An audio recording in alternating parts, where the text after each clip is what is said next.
Alors on va commencer comme d'habitude, c'est affiché, il y a les diapos vont défiler les unes après les autres. Donc la diapo première, alors là c'est un nuage de mots mettant en évidence les sujets que je vais traiter avec vous. Alors vous allez me dire, alors là il y a de quoi faire des milliers de prédications, ça c'est sûr. Bon, vous avez un peu la trame de ce que je vais vous dire. On va commencer par parler un petit peu du salut, faire un rappel sur le salut par la foi ou le salut par les œuvres. Et ensuite, ce que le Seigneur nous amène à avoir dans notre vie, c'est-à-dire un parcours de vie, où dans cette marche, nous sommes appelés à progresser grâce à l'œuvre de la parole, à l'œuvre de l'Esprit de Dieu, et avoir dans notre cœur également la crainte de Dieu. Voilà, en gros, ce dont je vais vous parler ce matin. On continue. Donc le titre, c'est « Marcher avec le Christ ». Marcher, pas s'arrêter, mais être en mouvement dans notre cœur, pouvoir marcher avec lui. Ça nous parle de la vie quotidienne, ça nous parle de notre parcours de vie. C'est quelque chose qui est dynamique, c'est quelque chose qui nous amène toujours plus en avant. Ce n'est pas, diapo suivante, ce n'est pas une religion, mais une relation avec le Christ. Nous sommes en relation avec le Christ, dans un cœur à cœur avec lui. Ce n'est pas un système, ce n'est pas une religion, même si nous venons dans des institutions, comme celle-ci, une institution, l'Église. L'Église, cette Église que nous avons choisie, mais il faut faire la différence entre le fait qu'il y ait une relation personnelle au quotidien avec le Christ et le fait que on va dans une religion, on va dans un lieu religieux. C'est vraiment une relation qu'on a avec lui, et j'aimerais vous le rappeler ce matin. Ce n'est pas on y reste un petit peu, mais ce n'est pas une décision sans lendemain, mais un parcours de vie. Combien de fois ai-je vu, depuis que je connais le Seigneur et que j'ai le privilège de servir le Seigneur dans une église, combien de fois ai-je vu des personnes qui, tout feu, tout flamme, ont donné leur cœur au Seigneur et une réelle expérience, un réel engagement. Et malheureusement, après plusieurs mois, années de vie, tout ça s'est étiolé et plus rien. Et même quand on ensuite discute avec eux, eh bien, ils ont peut-être une nostalgie de ce qu'ils ont vécu, peut-être ils ont des regrets ou même des remords, mais il y a quelque chose qui s'est passé comme quoi ça s'est cassé. Je voudrais vous dire ce matin, quel que soit votre degré de maturité et d'avancement, que lorsqu'on s'engage avec le Seigneur, c'est un parcours de vie qu'on a avec lui. Personnellement, je le connais depuis une 50aine d'années. Je me suis fait baptiser. Et il y a eu des hauts, il y a eu des bas, il y a eu des difficultés. Mais quel beau, je peux le dire, grâce au Seigneur, quel beau parcours de vie. Et je pense que vous aussi, tous ceux qui connaissent le Seigneur, vous pouvez dire, c'est vraiment un privilège de le connaître, de vivre avec lui, d'avoir cette relation avec lui. Ce n'est pas une décision sans lendemain lorsque nous prenons la décision de suivre Christ. C'est un parcours de vie avec lui, jalonné par des étapes, et on verra ces étapes tout à l'heure.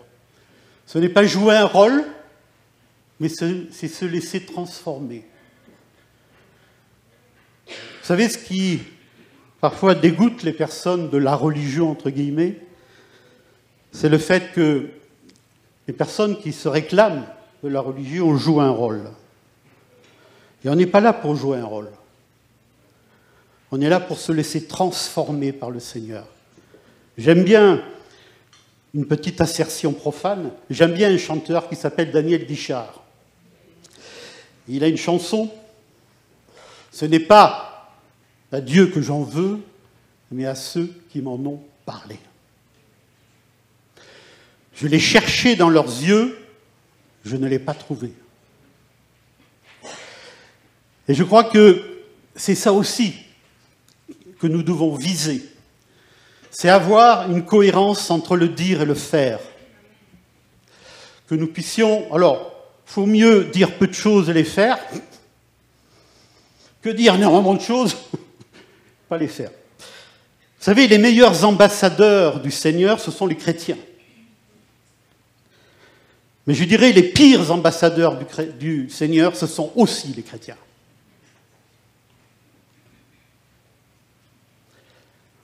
Parce qu'on fait beaucoup de mal lorsqu'on se prétend chrétien.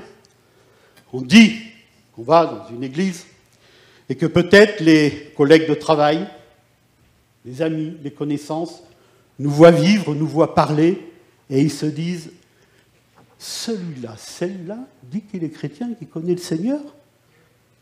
Et avec tout ce qui sort de sa bouche comme méchanceté, c'est pour ça que je dis que les pires ambassadeurs, parfois, ce sont les chrétiens eux-mêmes. Et nous avons à réfléchir sur notre cœur pour que nous puissions être dignes du Seigneur. Diapo suivante. Nous sommes invités à marcher de progrès en progrès. Et il y a un verset de la parole de Dieu qui nous en parle. Au reste, frères, puisque vous avez appris de nous comment vous devez vous conduire et plaire à Dieu, et que c'est là ce que vous faites, nous vous prions et nous vous conjurons au nom du Seigneur Jésus de marcher à cet égard de progrès en progrès. Appelés à marcher de progrès en progrès. Ça ne veut pas dire que tout sera formidable, mais on progresse. Et on progresse souvent dans les difficultés. Et on progresse souvent dans les défaites qu'on peut avoir. Mais on va de l'avant. D'accord ? Donc, progrès en progrès. La marche avec le Christ, on doit progresser. Continue. Travailler de mieux en mieux à l'œuvre du Seigneur. Il y a également aussi un verset, 1 Corinthiens 15, 58. Ainsi, mes frères bien-aimés, soyez fermes, inébranlables, travaillant de mieux en mieux à l'œuvre du Seigneur, sachant que votre travail ne sera pas vain dans le Seigneur. Travaillez de mieux en mieux. Ce matin, il y aura beaucoup de versets bibliques qui vont défiler devant vos yeux. Quand j'étais plus jeune, dans les prédications, je citais beaucoup moins la parole de Dieu. Et j'ai appris par l'expérience, et peut-être dans la relation avec le Seigneur, que c'est la parole de Dieu qui nourrit. Et que les commentaires, c'est bien, il y en aura, mais je vous invite vraiment à recevoir ces paroles. Parce que c'est la parole qui nourrit. Parfois, quand vous allez sur Internet, vous entendez des fois des prédications, des fois je me force à écouter jusqu'au bout, et parfois presque aucun verset biblique, des fois. C'est des commentaires sur des choses. Ce matin, je fais ce choix-là, et je le fais de plus en plus, vous l'avez remarqué, où on lit la parole de Dieu et on reçoit cette parole-là. C'est elle qui nourrit, frères et sœurs. Donc, travailler de mieux en mieux, on continue. Avec une question initiale fondamentale, j'ai souhaité la présenter, même si ça ne pose pas certainement de problème et qu'il n'y a plus débat sur cela, mais néanmoins, salut par la foi ou par les œuvres? Diapo suivante, le salut par la foi en Jésus-Christ. Et là, vous avez vu, je n'ai pas mis de point d'interrogation. Le salut par la foi en Jésus-Christ. Avec le verset, c'est par la grâce que vous êtes sauvés, par le moyen de la foi. Et cela ne vient pas de vous, c'est le don de Dieu.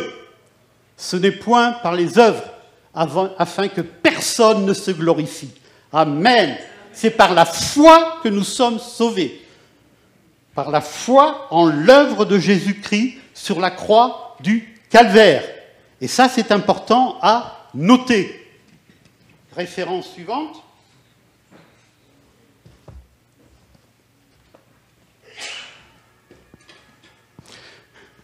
Étant donc justifiés par la foi, nous avons la paix avec Dieu par notre Seigneur Jésus-Christ, à qui nous devons d'avoir eu, par la foi, accès à cette grâce dans laquelle nous demeurons fermes et nous nous glorifions dans l'espérance de la gloire de Dieu. Amen. Nous sommes justifiés par la foi. C'est la foi qui nous justifie. Seulement, parce que si c'était par les œuvres, ce ne serait pas juste. On ne serait pas sur le même pied d'égalité dans la vie, parce qu'on ne commence pas tous sur le même pied d'égalité. Donc c'est par la foi en Jésus-Christ. On continue. Le salut est une grâce, ce n'est pas une récompense. Le salut est une grâce, ce n'est pas une récompense. Amen. C'est une faveur divine imméritée qui ne dépend pas de nos bonnes actions. Ceci étant dit, on continue. Le salut par les œuvres, là vous avez vu qu'il y a un point d'interrogation. Continue. Jacques, dans l'épître de Jacques, il en est ainsi de la foi. Si elle n'a pas les œuvres, elle est morte en elle-même. Mais quelqu'un dira, toi tu as la foi et moi j'ai les œuvres. Montre-moi ta foi sans les œuvres. Et moi, je te montrerai la foi par mes œuvres. Là, vous voyez que Jacques, c'est pas qu'il tempère ce que dit Paul, mais il apporte un autre éclairage. Alors, existe-t-il, la pause suivante, existe-t-il une contradiction? Je pense que ce sont deux réalités qui ne s'opposent pas. Qui ne s'opposent pas. Écoutez bien cette phrase. J'ai mis un peu de temps pour la trouver. Jacques ne dit pas que les œuvres sauvent, mais que l'absence d'œuvres prouve l'absence d'une foi authentique. La vraie foi doit produire des œuvres bonnes. Amen. On a la foi, on reçoit Jésus dans son cœur, on est sauvé et on est amené automatiquement, naturellement, à produire des bonnes œuvres. Amen. La foi nous amène à travailler pour le Seigneur. La foi nous amène à lui plaire par des actions, des bonnes actions dans notre vie de tous les jours. J'ai trouvé une citation de Martin Luther, le père de la Réforme protestante. Ah, j'aime bien cette citation. Nous sommes sauvés par la foi seule, mais la foi qui sauve n'est jamais seule. Ouais. La foi qui sauve n'est jamais seule. C'est-à-dire qu'elle nous amène à nécessité d'actions concrètes qui témoignent de notre foi, nécessité d'une vie en accord avec les enseignements du Christ. Voilà. On doit montrer par des œuvres bonnes. Et mais on doit, je ne sais même pas s'il faut dire on doit, c'est tout à fait naturel. C'est-à-dire qu'on a reçu une vie en nous qui nous pousse à faire des œuvres qui plaisent au Seigneur. On continue? Alors maintenant, on va rentrer un petit peu dans le dur, dans le cœur. C'est une marche dans la sanctification.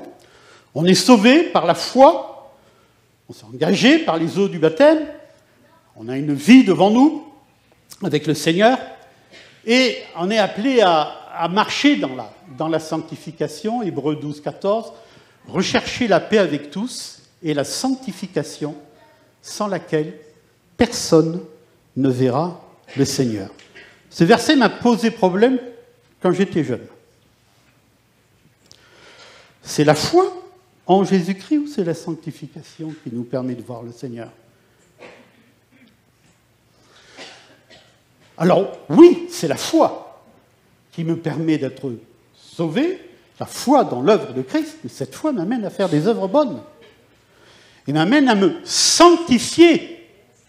La foi dans l'œuvre de Christ sur la croix nous sauve et nous justifie.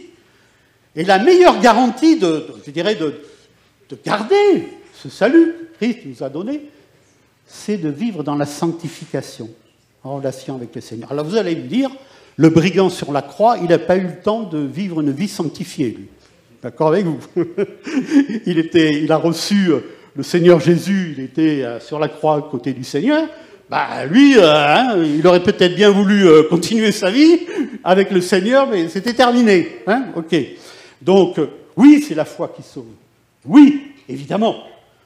Mais si le Seigneur nous donne cette possibilité de continuer à avoir une vie devant lui, eh bien, gloire à Dieu pour cela. Et je vais vous parler maintenant de la sanctification, qui est un processus intérieur qui s'effectue dans un parcours à 3 étapes. Alors là, la première étape, c'est la sanctification. Alors, il y a des commentateurs qui parlent de sanctification initiale. Moi, je préfère parler de sanctification de position. C'est-à-dire que c'est le Seigneur qui nous positionne. Il nous positionne dans le salut. Amen. Donc, on est positionné dans le salut. Par le fait que le Seigneur nous déclare juste. La parole de Dieu donne un nom à cela, c'est la justification. On est justifié, on est déclaré juste, comme un président de tribunal qui déclare juste quelqu'un, et voilà, tu es justifié. C'est une décision souveraine, légale, qui nous met dans une position spirituelle. Et cette position spirituelle, mes frères et sœurs, on doit la garder dans notre cœur. On est justifié par notre foi en Jésus-Christ. On continue avec les versets. 1 Corinthiens 6:11. C'est là ce que vous étiez, quelques-uns d'entre vous. Mais vous avez été lavés, vous avez été sanctifiés, vous avez été justifiés au nom du Seigneur Jésus-Christ et par l'Esprit de Dieu. Quelle belle déclaration. Amen, on a été sanctifiés, justifiés. Un autre verset également. Pour nous, frères bien-aimés du Seigneur, c'est toujours Paul qui parle, nous devons à votre sujet rendre continuellement grâce à Dieu parce que Dieu vous a choisi dès le commencement pour le salut, par la sanctification de l'Esprit et par la foi en la vérité. Nous avons été élus, choisis, et notre foi nous permet d'entrer dans cette justification. On continue, un autre verset qui nous parle de ça. C'est par lui que vous êtes en Jésus-Christ, lequel, de par Dieu, a été fait pour nous sagesse, justice, sanctification et rédemption. C'est grâce à l'œuvre de Jésus sur la croix du Calvaire que cette sanctification est possible dans notre vie. On continue. Dieu nous déclare saints, c'est-à-dire mis à part pour lui. Alors, vous allez dire saint, alors dans notre imaginaire un petit peu, le saint, c'est quelqu'un qui est, qui est presque parfait, quoi. Et dans une religion qu'on connaît bien, eh bien, il y en a même qui prient les saints. Parce que c'est des gens formidables, et on prie les saints. Voilà. Et c'est pas ce que la parole de Dieu nous invite à faire. Ok ? Mais dans notre imaginaire, notre fond culturel religieux en France, le saint, c'est ça, quoi. Le saint. Mais ce n'est pas du tout ce que la parole de Dieu nous dit. Le saint, c'est quelqu'un qui a été mis à part pour Dieu. Le terme, c'est cela le terme, la définition. Mis à part. Mis à part pour lui. Ça ne veut pas dire qu'il est parfait, c'est-à-dire que le Seigneur va s'occuper de lui d'une façon toute particulière. La deuxième étape, c'est la sanctification progressive ou de situation. Il y en a qui parlent de situation progressive, de sanctification progressive. Moi, je préfère parler de sanctification de situation. Situation parce que c'est dans les situations de la vie que le Seigneur nous fait grandir. Situation facile, situation difficile. Mais ce sont des situations. Alors peut-être que dans votre vie, vous revient en mémoire des situations de vie un peu compliquées. Peut-être que ceux qui également connaissent le Seigneur depuis très longtemps peuvent dire « Oui, j'ai connu de telles situations, mais le Seigneur a été avec moi. Le Seigneur m'a consolé. Le Seigneur m'a consolé. le Seigneur m'a apporté sa puissance de vie qui m'a permis de traverser ce moment-là et de grandir dans la foi. Quelques versets concernant cette sanctification de situation. Que le Dieu de paix vous sanctifie lui-même tout entier et que tout votre être, l'esprit, l'âme et le corps soient conservés irrépréhensibles lors de l'avènement de notre Seigneur Jésus-Christ. Cet avènement n'est pas encore arrivé, mais dans cette attente, que nous puissions permettre au Saint-Esprit de nous sanctifier. Un autre verset. Au reste, frères, puisque vous avez appris de nous comment vous devez vous conduire et plaire à Dieu, et que c'est là ce que vous faites, nous vous prions et nous vous conjurons au nom du Seigneur Jésus de marcher à cet égard de progrès en progrès. Donc là, c'est une conduite qui plaît à Dieu. Une conduite qui plaît à Dieu. Autre verset. Ce que Dieu veut, c'est votre sanctification. C'est la suite, pardon. C'est que vous vous absteniez de l'impudicité et que chacun de vous sache posséder son corps dans la sainteté et l'honnêteté. Un autre verset. J'aime beaucoup ce verset. Vous savez, des fois, dans la parole de Dieu, il y a des versets qui sont encore plus ils sont importants. Ces versets-là, parmi ceux, il y en a qui nous parlent plus peut-être que les autres. Seulement, conduisez-vous d'une manière digne de l'Évangile, afin que, soit que je vienne vous voir, soit que je reste absent, j'entends dire de vous que vous demeurez ferme dans un même esprit combattant d'une même âme pour la foi de l'Évangile. Ça, je me suis beaucoup appuyé sur ce verset dans ma vie professionnelle. Et parfois, lorsque, vous savez, j'avais envie un petit peu de m'énerver. Conduisez-vous d'une manière digne de l'Évangile. Je ne suis pas toujours peut-être arrivé.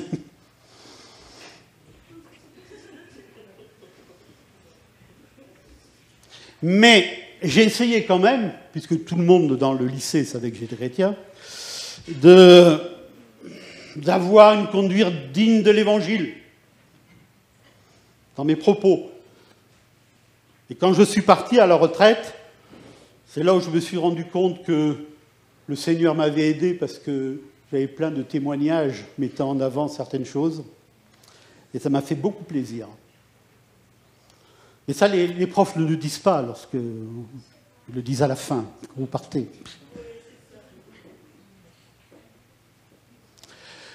On continue. Mais puisque celui qui vous a appelé est saint, vous aussi soyez saints dans toute votre conduite, selon qu'il est écrit, vous serez saints, car je suis saint. Quelle belle parole. Et alors cette parole de Dieu, là, il faut la prendre de cette façon-là. C'est pas « vous serez saints », car je suis saint. C'est pas ça. Vous serez saints parce que je vous donne le pouvoir d'être saints. Amen. Vous savez, la parole de Dieu, ce n'est pas simplement une parole normative, c'est une parole formative. C'est-à-dire que le Seigneur nous donne le pouvoir de mettre en pratique sa parole. Il nous donne le pouvoir de le faire. Quand il dit à la femme pécheresse, va et ne pêche plus, c'est va, mais je te donne également la force de ne plus pécher. Dans chaque commandement du Seigneur, il y a une promesse. Il y a une promesse d'accomplissement. Je te donne la force d'accomplir ce que je te demande de faire. On continue ? On est toujours dans les versets encore ? Ouais. Ah oui. Se conduire d'une manière digne de l'Évangile. Nous sommes saints et appelés à être saints, et vous serez saints car je suis saint. C'est un petit résumé. Continue. Troisième étape, la sanctification finale ou absolue. Moi, je préfère dire absolue. La sanctification absolue. Tout le monde comprend à peu près ce que ça signifie. Hein ? On continue. Romains 8, j'estime que les souffrances du temps présent ne sauraient être comparées à la gloire à venir qui sera révélée pour nous. Aussi la création attend-elle avec un ardent désir la révélation des fils de Dieu, car la création a été soumise à la vanité, non de son gré, mais à cause de celui qui l'y a soumise, avec l'espérance qu'elle sera aussi affranchie de la servitude de la corruption, pour avoir part à la liberté, la gloire des enfants de Dieu. Nous savons que jusqu'à ce jour, la création tout entière soupire et souffre les douleurs de l'enfantement. On voit actuellement, mes frères et sœurs, cela encore plus avec le dérèglement climatique. La création souffre. Ce n'est pas elle seulement, mais nous aussi qui avons les prémices de l'Esprit. Nous aussi, nous soupirons en nous-mêmes, en attendant l'adoption, la rédemption de notre corps. Amen. Continue. Philippiens 3,20, mais notre cité à nous est dans les cieux, dont nous attendons aussi comme sauveur le Seigneur Jésus-Christ, qui transformera, écoutez, on est là dans la sanctification absolue, qui transformera le corps de notre humiliation en le rendant semblable au corps de sa gloire par le pouvoir qu'il a de s'assujettir toutes choses. C'est ça, la sanctification absolue. C'est quand notre corps sera transformé en un corps de gloire. Amen. Et nous attendons ce jour-là. On continue. Nous aurons un corps glorifié, comme Christ. Et j'ajoute cela parce que c'est notre espérance. C'est notre espérance. Notre espérance, c'est d'être dans la gloire de Dieu, dans la présence de Dieu, avec un corps glorifié. Amen. Cette espérance-là, elle est ancrée dans notre cœur. On continue ? Alors, on marche avec 3 étapes. 3 conseils pratiques dans cette marche. Il y aura des hauts et des bas, il y aura des joies et des peines, il y aura des victoires et des défaites. Une chose est sûre, mes frères et sœurs, le Seigneur sera fidèle. Le serons-nous? C'est la seule question à se poser. Parce que lui, le Seigneur, sera fidèle. Ça, c'est sûr. Et que nous puissions prier le Seigneur en lui disant, Seigneur, que moi, je puisse être fidèle jusqu'au bout. Et que tu puisses trouver dans mon cœur cette foi. Permets que je sois fidèle. On continue ? Premier conseil, marcher dans la crainte de Dieu. C'est pas la peur de Dieu comme on peut avoir peur du gendarme. Vous savez, sur la route, là, quand on est à 120, 110, 120, on doit être à 90. Puis il y a une âme charitable en face là, qui nous fait des codes phares. Je ne sais pas si ça existe encore. Bon, il a fait attention, ils sont là. Bon, maintenant, ils ont d'autres moyens. Hein. Bon. Je passe à 90. Et sitôt que c'est terminé, je repasse à 120. Ça, c'est la peur du gendarme. Ce n'est pas la peur d'être en faute par rapport à la législation, c'est la peur d'être pris. La peur d'être pris, tout simplement. Et là, on n'est pas... C'est pas ça, la crainte de Dieu. Ce n'est pas la peur d'être pris, en faute. Hein, comme j'ai dit, voir l'attitude d'Adam. Oui, l'attitude d'Adam, lorsque eh bien, ils ont péché avec Ève et qu'ils se sont rendus compte qu'ils étaient nus, ils sont partis. Et Dieu dit, où est-ce que tu es ? Ben, on a eu peur de toi, Seigneur. Voilà, c'est pas la crainte de Dieu, c'est pas ça. On continue ? Alors, j'ai attendu la voir dans le jardin, j'ai eu peur parce que je suis nu, et je me suis caché. C'est ce que je viens de dire. La crainte de Dieu, c'est de marcher dans ses voies, d'aimer et de servir l'Éternel. C'est certainement avoir du respect pour lui, Et c'est certainement avoir du respect pour sa parole. Ça, c'est sûr. Mais je vais aller plus loin dans ce que je vais dire. Continue.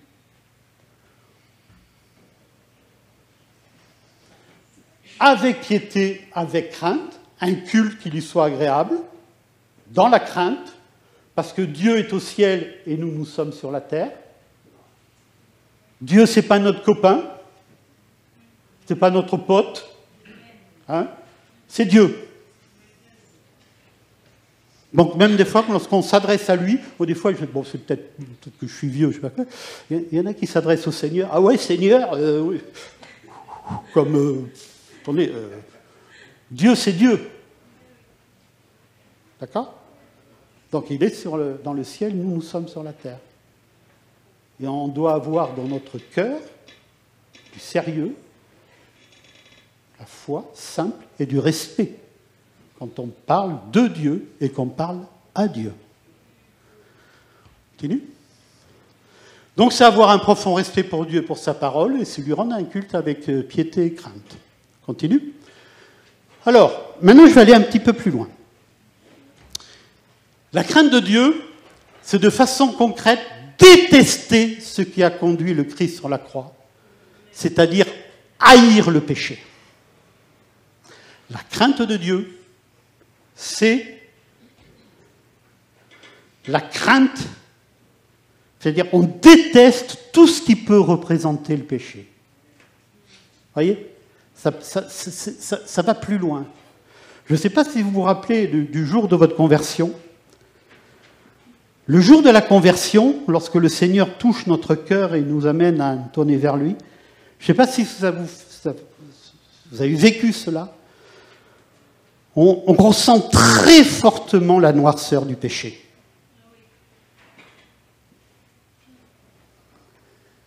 Et on comprend que Jésus est mort sur la croix pour moi.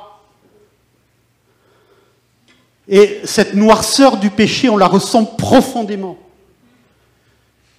Et malheureusement, et je parle pour moi, peut-être pas pour vous, mais cette crainte-là du péché, cette peur du péché, s'étiole au fil du temps, parfois. Et ce que, parfois, au début, on appelait mensonge, ensuite, on l'appelle demi-mensonge. Ou ce qu'avant, on disait c'est un vol, on dit mais non, c'est un prêt, il remboursera après. Ou alors, on verra, il y a le temps, quoi. Ou avant, ce qu'on appelait impudicité,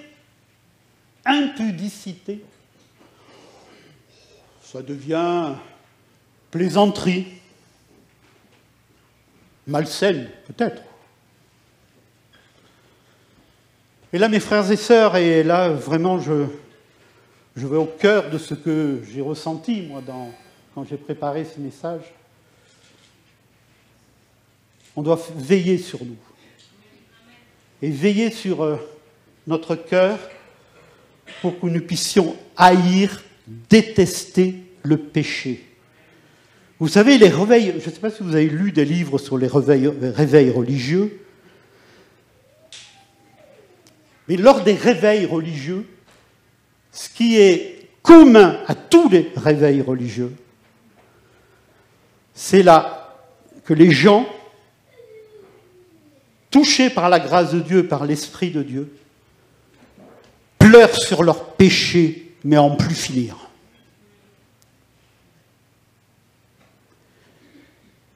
En plus finir. Parce que le Saint-Esprit les met devant la noirceur de leur péché qui a conduit Jésus sur la croix du Calvaire. Et certainement, vous aussi, lorsque on prend du temps dans la présence de Dieu, le Seigneur nous amène toujours à cela, à détester le péché, à haïr le péché, et à avoir une conduite qui est digne de l'Éternel. On continue ? Ah oui, ça je voulais le dire aussi. Dans le processus de sanctification, il n'est pas biblique Écoutez bien. J'ai mis un peu de temps aussi pour écrire ça. Il n'est pas biblique de refuser de progresser dans son caractère. En disant, Dieu m'aime comme je suis comme ça, c'est mon caractère, il n'y a qu'à me prendre comme ça, et puis c'est tout. Et même dans l'Église, c'est comme ça, voilà, les autres, ils ont qu'à faire avec. Mes frères et sœurs, je me permets de vous dire avec tout mon cœur que ce n'est pas biblique de dire cela.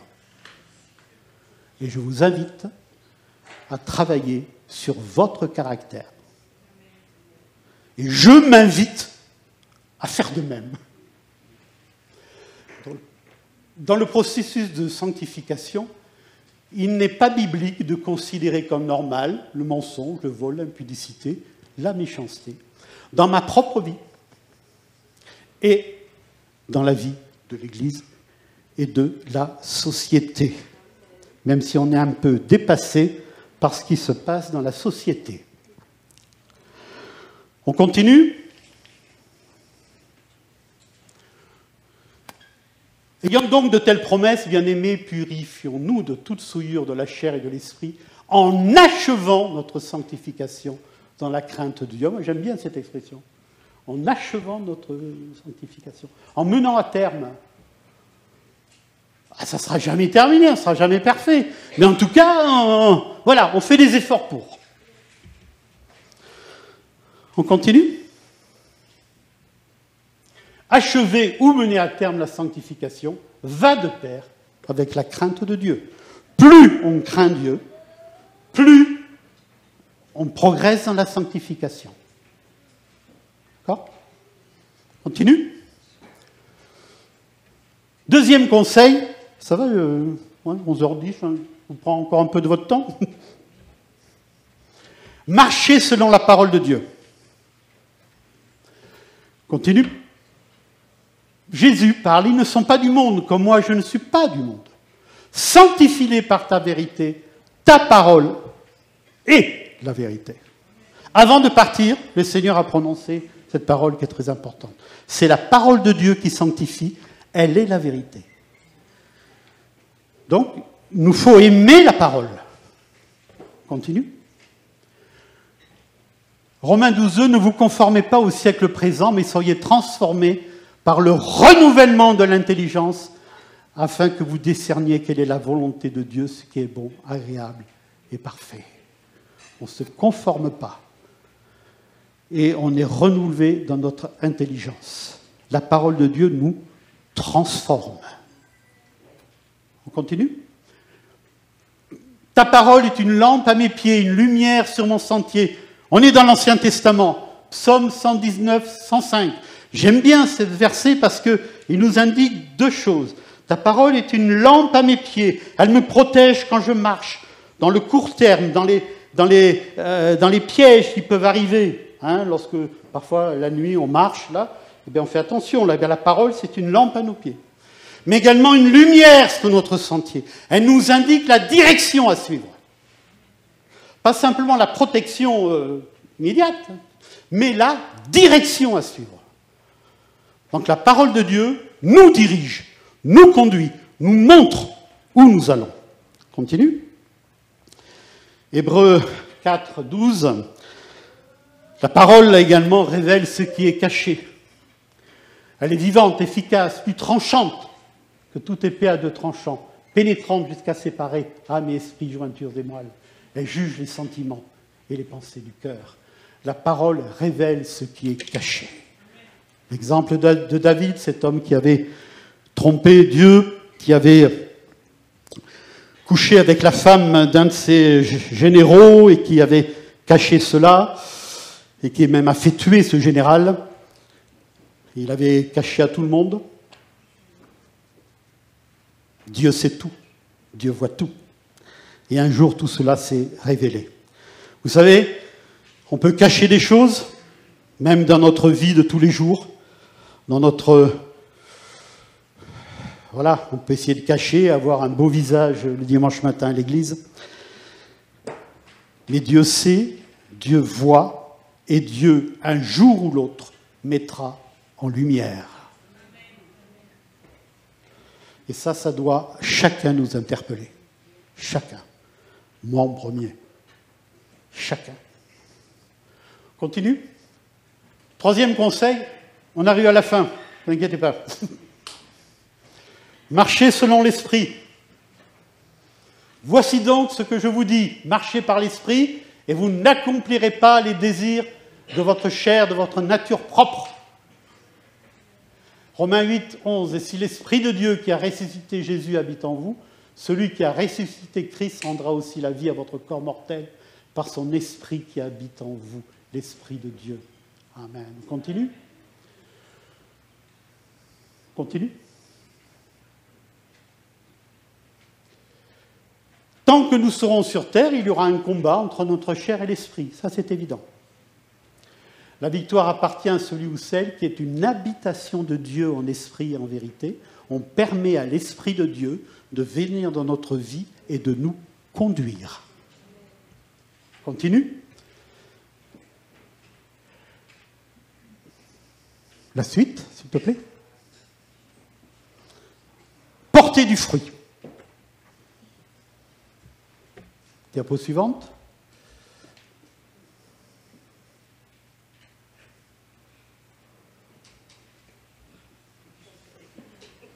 Va venir? Oui, oui, porter du fruit, amen. Alors, porter du fruit, heureusement, j'ai des écrits. Porter du fruit. Alors, affiché Jean 15, 5, quand il est dit que le Seigneur, et là peut-être que la parole que je reprends de ma Bible. Vous savez, quand Jésus nous parle du fruit, que nous devons porter du fruit, et il nous dit que nous devons absolument être en contact avec lui, et que c'est lui qui nous donne la vie dont nous avons besoin. Et en fait, on porte du fruit, ça y est, c'est revenu. Je suis le cep, vous êtes les sarments, celui qui demeure en moi et en qui je demeure porte beaucoup de fruits. Sans moi, vous ne pouvez rien faire. Sans moi, vous ne pouvez rien faire. Quelle déclaration formidable. Est-ce qu'on la comprend? Seigneur, j'ai besoin de toi. J'ai besoin de toi dans ma vie. On continue. Galates 5, 22. Alors là, je vais les citer les uns après les autres. Le fruit de l'esprit, c'est l'amour, la joie, la paix, la patience, la bonté, la bienveillance, la foi, la douceur et la maîtrise de soi.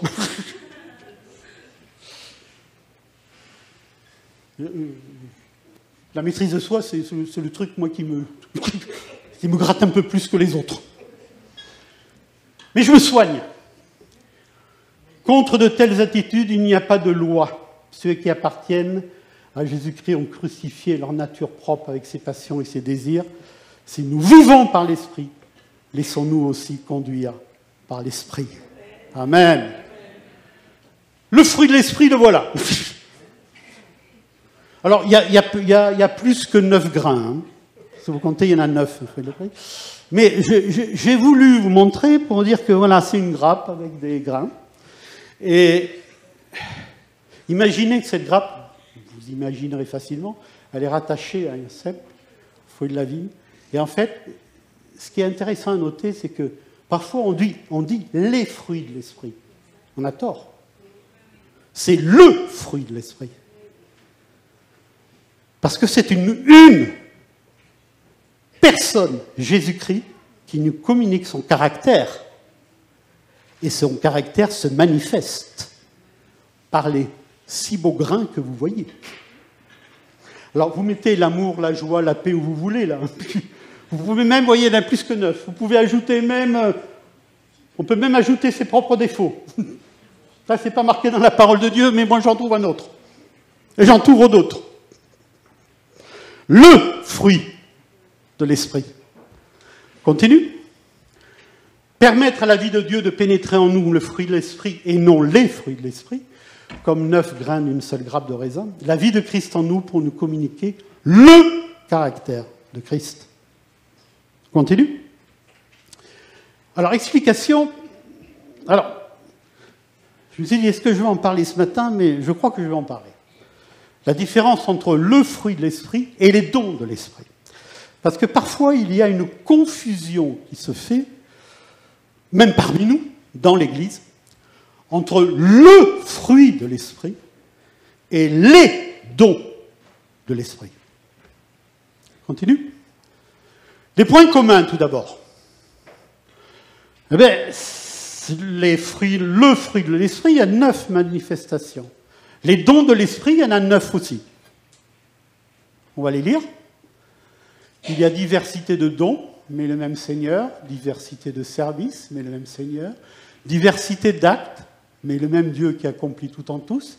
À chacun, la manifestation de l'esprit est donnée pour le bien de tous. On continue. En effet, si vous comptez, il y en a 9. Par l'esprit, une parole de sagesse, parole de connaissance, la foi, guérison, miracle, prophétie, discernement des esprits, diversité des langues et interprétation des langues. Là, on est dans les dons de l'esprit qui sont communiqués à l'Église par le Seigneur. Et vous avez remarqué que là, on n'est plus dans l'unicité de la grappe de raisin, on est dans une diversité. C'est pas la même chose. Continue.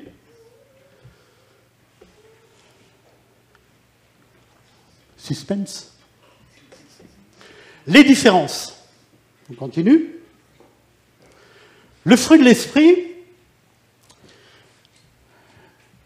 c'est par notre relation avec le Seigneur, comme je l'ai dit tout à l'heure, c'est par notre relation avec lui que nous manifestons. Donc c'est de l'intérieur vers l'extérieur. Les dons de l'esprit, c'est de l'extérieur vers l'intérieur, parce que ça vient de quelqu'un. Ça vient du Seigneur, qui communique. Le fruit de l'esprit, c'est un processus long, qui dure toute la vie, où, et vous vous rappelez la sanctification de situation, eh bien c'est ça. Où le Seigneur nous apprend des choses. Les dons de l'esprit, c'est un acte ici et maintenant, comme j'ai dit. C'est-à-dire, le Seigneur donne un don de l'esprit à quelqu'un, à un endroit bien précis, pour un public bien précis, pour une action bien précise. C'est un acte qui vient de Dieu. Le fruit de l'esprit, apprendre à se laisser faire. On laisse la parole de Dieu agir en nous. Les dons de l'esprit, c'est une décision souveraine de Dieu. Dieu donne à qui il veut. Et c'est là parfois où on peut être étonné. Mais Dieu donne à qui il veut. Le fruit de l'esprit, impossible à imiter dans le temps. Alors essayez d'imiter dans le temps l'amour, la paix, la joie, la bienveillance, la maîtrise de soi et tout ça, ça va être compliqué. Parce que le naturel revient toujours au galop. Les dons de l'esprit, et là je pèse mes mots, mais c'est marqué dans la parole de Dieu. Satan peut les imiter. Satan a toujours voulu être comme Dieu et a une certaine puissance. On va lire les versets, je m'appuie sur la parole. Hein. Beaucoup me diront ce jour-là, Seigneur, c'est Jésus qui parle, hein, attention, hein. Seigneur, Seigneur, n'avons-nous pas prophétisé en ton nom? N'avons-nous pas chassé des démons en ton nom? N'avons-nous pas fait beaucoup de miracles en ton nom? Continue. Ces hommes-là sont dans Matthieu, c'était... Oui, on passe à un autre verset. Ces hommes-là sont de prétendus apôtres, des ouvriers trompeurs, déguisés en apôtres de Christ. Et ce n'est pas étonnant, c'est Paul qui parle aux Corinthiens. Satan lui-même se déguise en ange de lumière. Satan lui-même se déguise en ange de lumière. 2 Thessaloniciens 2,8. Lorsqu'apparaîtra l'impie que le Seigneur détruira par le souffle de sa bouche et qu'il l'anéantira par la manifestation de son retour. La venue de cet impie, ce n'est pas encore, c'est bientôt, se fera par la puissance de Satan, avec toutes sortes de miracles, de signes, de prodiges mensongers, et avec toutes les séductions de l'injustice pour ceux qui périssent, parce qu'ils n'ont pas accueilli l'amour de la vérité pour être sauvés. Vous savez, mes frères et sœurs,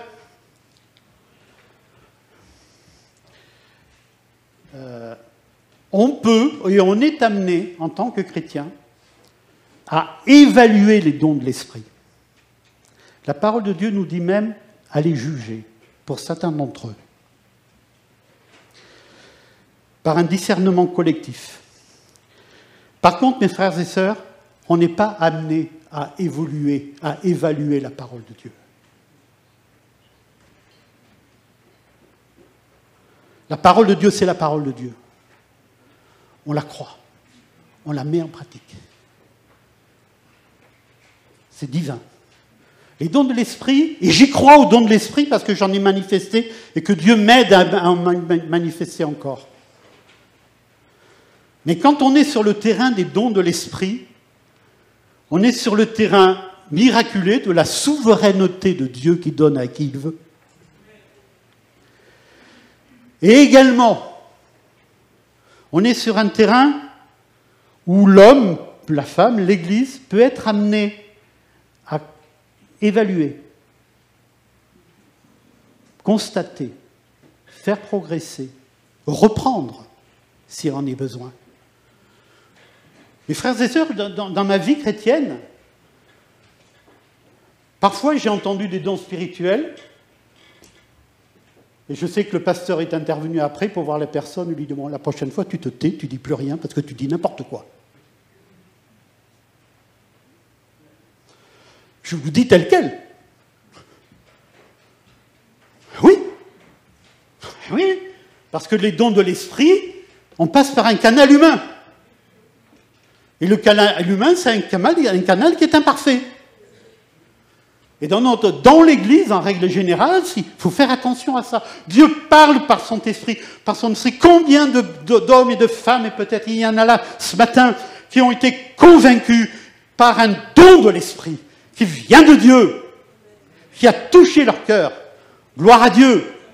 Mais combien aussi, parce que je l'ai vécu, d'hommes et de femmes ont été choqués, brisés dans leur cœur, parce qu'on leur a promis par un don de l'esprit, par une parole, que quelque chose allait arriver, et n'est pas arrivé.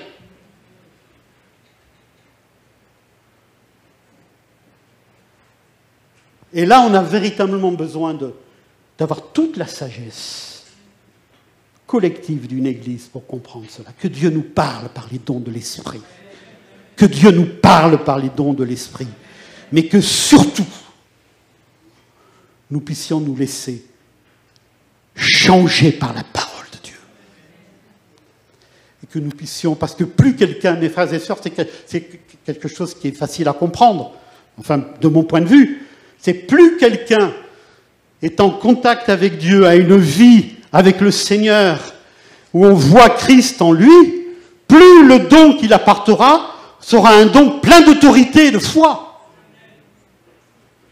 Parce que malheureusement encore, vous avez peut-être vous entendu dans le passé, peut-être que ça n'existe plus, si ça n'existe plus, tant mieux, mais des personnes qui donnent les dons de l'esprit, le dimanche matin, dans la semaine, il faut voir comment ils sont. Ah ben, attendez, moi je vous parle cash, là, parce que c'est du vécu, ça. Hein. C'est du vécu. Plus on a le fruit de l'esprit en nous, plus on communique des dons spirituels qui viennent de Dieu et qui ont un impact dans les cœurs. Amen. On continue, j'arrive bientôt à la fin. Ma femme me dit, oui, mais c'est sûr, Mia. Les dons de l'esprit sont donnés par un canal humain de façon... J'ai réfléchi également à la phrase. Hein. Les dons de l'esprit sont donnés par un canal humain de façon plus ou moins dépendante du niveau spirituel de la personne qui exerce le don.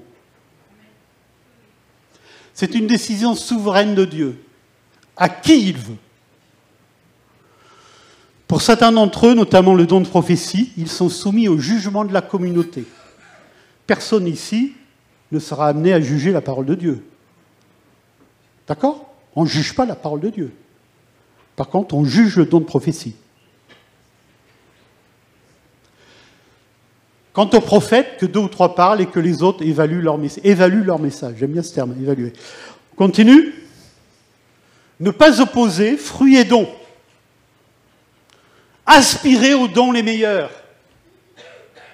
Je vais encore vous montrer la voie par excellence. Julien, notre frère Julien, vous vous rappelez, a parlé de ça il y a quelque temps. Le fait que la voie par excellence, c'est l'amour. Et c'est ce qui nous permet d'exercer les dons de l'esprit. Le fruit de l'esprit, en premier lieu l'amour, nous amène à exercer les dons de l'esprit avec efficacité. On continue ? Aspirez aux dons spirituels. Ne les négligez pas, mais que tout se fasse avec bienséance et ordre. Avec bienséance et ordre. Je parlais récemment avec quelqu'un, il y a à peu près un mois ou deux, qui m'a dit qu'il avait assisté, lors de culte, hein, c'était pas, à des séances un peu bizarres, où les gens étaient amenés à louer le Seigneur en poussant des cris, en marchant par terre, en sautant sur les chaises. Il en a été traumatisé. Il en a été traumatisé. Comment ça s'appelle? C'était l'histoire de Toronto, ça, ceux qui connaissent un peu, là. Donc, l'expérience de Toronto. Hein, où il fallait... Oui, hein, le Seigneur nous remplit tellement de son esprit qu'on en arrive à glousser comme des poules, à crier comme des chevaux. Attendez, on est où, là? Mes frères et sœurs, notez ça, moi je l'ai appris par expérience. Quand le Seigneur nous saisit par son esprit, jamais il nous met dans une situation d'indignité. Jamais. On conserve toujours notre dignité d'homme et de femme. Et jamais on est dans des situations où on peut faire rigoler les autres. Jamais. Que Dieu nous aide. On continue ? Alors, je vais terminer par ça. Vraiment terminer.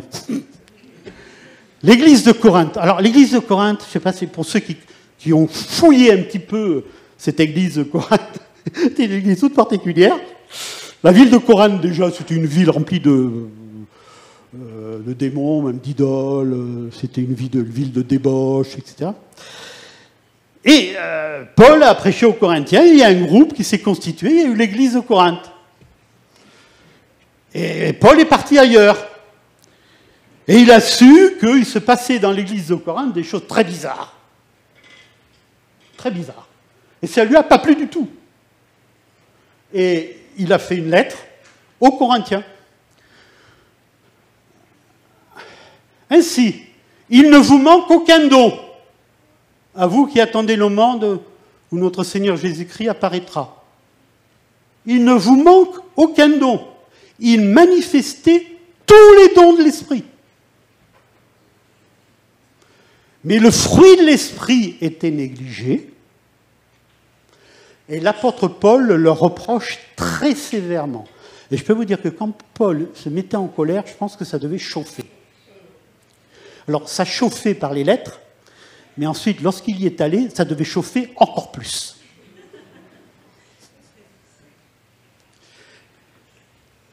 Quelques exemples, parce que c'est des choses des fois qu'on oublie. Je le dis à votre honte. Ainsi, il y a parmi vous un seul homme sage qui puisse juger entre ses frères et sœurs.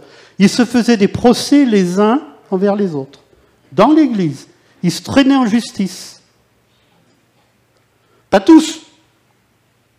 Ils se traînaient en justice. Continue. On entend généralement dire qu'il y a l'immoralité sexuelle parmi vous. Il va dans les détails. Hein. Tel qu'on a, on ne voit même pas ça chez les non-croyants. L'un de vous a pris la femme de son père. Et je pense que s'il le cite, c'est que ça devait être quelqu'un qui était en vue dans l'Église, ça devait être un responsable. Parce que, bon, s'il le cite, c'est que c'était quelqu'un qui avait une certaine responsabilité. D'accord ? Vous voyez quand même. Hein ? Continue. J'apprends que lorsque vous vous réunissiez en assemblée, il y a parmi vous des divisions. Je le crois en partie, il essaye de se rassurer. Mais bon, il y a des divisions. Au niveau théologique, ils n'étaient pas d'accord sur plein de choses. Continue. En résumé, ils se réunissaient dans les maisons, non pas pour devenir meilleurs, mais pour devenir pires. D'ailleurs, il le dit, 1 Corinthiens 11:7, je ne peux pas vous féliciter, car vous vous rassemblez non pour devenir meilleurs, mais pour devenir pires. Dans les réunions de maison, ils se réunissaient et ils sortaient pires que lorsqu'ils étaient rentrés. L'église de Corinthe, mes frères et sœurs. L'église où il ne manquait aucun don. Ça fait réfléchir quand même. Enfin, moi, ça me fait réfléchir. Et que vraiment, le Seigneur nous aide à rechercher ce qui est essentiel. Et je crois qu'on arrive à la fin. Non, là, on revient. Frères et sœurs, ils ne vont pas être d'accord, là, si on reprend avec eux. On continue? Je crois qu'on arrive au résumé. Ah oui, donc tu as raison. Marcher avec Christ. J'aime bien faire un petit résumé conclusif. Le salut par la foi dans l'œuvre de Christ sur la croix. Il est suivi d'œuvres qui plaisent à Dieu. Une vie de sanctification, de position, de situation et absolue. 3 conseils, marcher dans la crainte de Dieu, détester le péché, mes frères et sœurs. Détester le péché. Marcher selon la parole, il nous dirige et il nous transforme. Marcher selon l'Esprit de Dieu, porter du fruit. Et je l'ai mis en premier, mes frères et sœurs, je prends mes responsabilités. Cherchez d'abord le fruit de l'Esprit. D'abord. Laissez le Seigneur vous transformer dans votre vie, dans votre caractère. Et aspirez au don le meilleur. Aspirez au don de l'Esprit. Aspirez au don de l'Esprit, parce que Dieu se manifeste dans les dons de l'Esprit. Mais ne mettons pas, comme on dit, la charrue avant les bœufs. D'abord, le fruit de l'Esprit en nous. Amen. Merci pour votre patience. Merci pour votre patience. J'espère que votre cœur a été touché.